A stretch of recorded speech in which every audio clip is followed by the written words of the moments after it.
मैं आपको अभी भी तेजस्वी जो है वो लालू जी के बिल्कुल। अच्छा आप बताइए, अगर लालू जी का नाम न हो तो उनकी क्या पहचान है आपके लिए? हमारी बात छोड़ दीजिए, यूथ लीडर नहीं।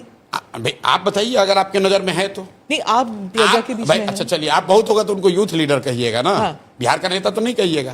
भाई तेजस्वी यादव का आपने खुद कहा यूथ लीडर हैं, जैसे बहुत सारे यूथ लीडर हैं यादव समाज के, उनसे बहुत काबिल यूथ लीडर हैं, दूसरे समाज में भी लड़के हैं। लेकिन जिस पायदान पर वो हैं अभी, वो इसलिए नहीं है कि उन्होंने कुछ अचीव किया है, वो इसलिए है क्योंकि वो लालू जी के लड़के हैं। कैसे आपकी पार्टी डिफरेंशिएट करेगी दूसरी पार्टी से? देखिए, मुझे क्या डिफ्रेंशिएट, हम लोग क्या कर रहे हैं? बिहार में पहली बार पलायन की बात हो रही है। आपने आज तक यही सुना होगा कि जब आप लोग सवाल करते हैं नीतीश कुमार से, लालू जी से, भाजपा के नेताओं से कि भाई पलायन, बिहार के बाहर बच्चे बाहर जाते हैं, उनके साथ दुर्व्यवहार होता है, उनको कोई मार देता है, तो यहाँ के नेता अभी तक क्या कहते रहे? कह रहे भाई अगर बिहार के लड़के दिल्ली नहीं जाएंगे तो दिल्ली की व्यवस्था ठप हो जाएगी, हम लोग पंजाब नहीं जाएंगे तो वहाँ खेत नहीं कटेगा, मुंबई की सब व्यवस्था ठप हो जाएगी।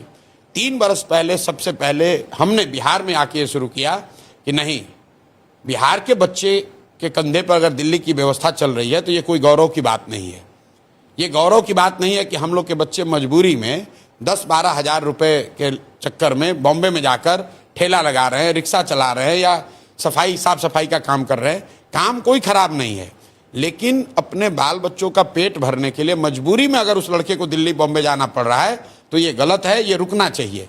इसलिए 3 बरस में सबसे पहले जनसुराज ने खड़ा किया है कि बिहार की सबसे बड़ी समस्या भ्रष्टाचार नहीं है, बिहार की सबसे बड़ी समस्या मंदिर मस्जिद नहीं है, बिहार की सबसे बड़ी समस्या जाति नहीं है, बिहार की सबसे बड़ी समस्या पलायन है।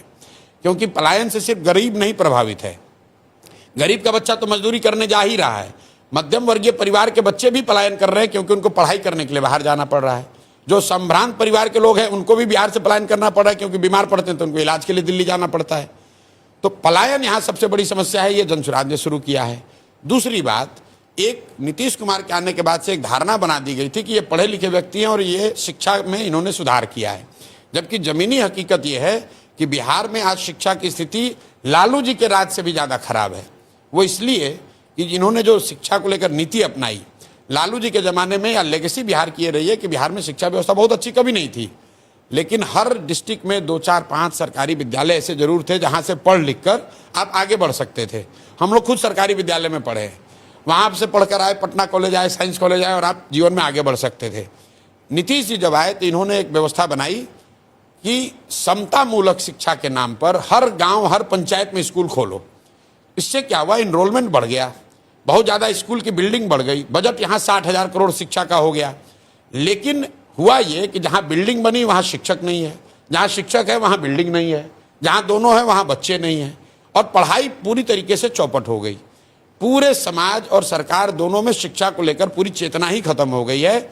समाज की नज़र में भी स्कूल जो है वो साइकिल और पोशाक बांटने का सेंटर है। गांव में आप जाएंगे तो आपको हजारों बच्चे ऐसे मिलेंगे जिनका नाम सरकारी विद्यालय में है लेकिन वो पढ़ते हैं प्राइवेट स्कूल में, क्योंकि वो सरकारी लाभ लेते हैं सरकारी विद्यालय में नाम लिखाकर, लेकिन उनको मालूम है कि यहाँ पढ़ाई नहीं होना, पढ़ने के लिए हमको प्राइवेट स्कूल में जाना है। तो ये सबसे पहले ये बात जनसुराज ने उठाई।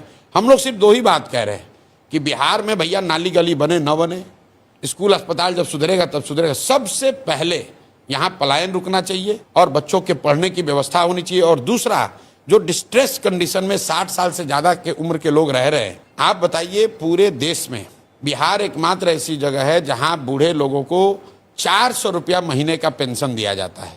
400 रुपया। इस महंगाई के ज़माने में 400 रुपया में वो बूढ़ी महिला इंतजार करती है 400 रुपये आने का, ताकि वो अपना दवा खरीद सके या साड़ी खरीद सके या खाना खा सके। 400 रुपया में वो क्या करती होगी, आपके और हमारे लिए अंदाजा लगाना भी मुश्किल है। और उस 400 रुपया में भी भ्रष्टाचार का आलम है कि 20 रुपया कमीशन काटा जा रहा है। आप किसको जिम्मेदार ठहराते हैं? हम लोग जिम्मेवार हैं, हम लोग जिम्मेवार हैं। बिहार के वो लोग जिम्मेवार हैं जो पढ़े लिखे हैं, जिन्होंने जीवन में कुछ हासिल कर लिया है और आज वो बिहार के लिए सोच रहे हैं, चर्चा कर रहे हैं, लेकिन वापस आकर यहाँ संघर्ष नहीं कर रहे हैं। मैं बार बार कहता हूँ कि आप इसलिए नहीं आ रहे कि आप कह रहे बिहार में कुछ नहीं हो सकता है। तो अब समय है कि आप परिणाम की चिंता मत कीजिए, प्रयास कीजिए।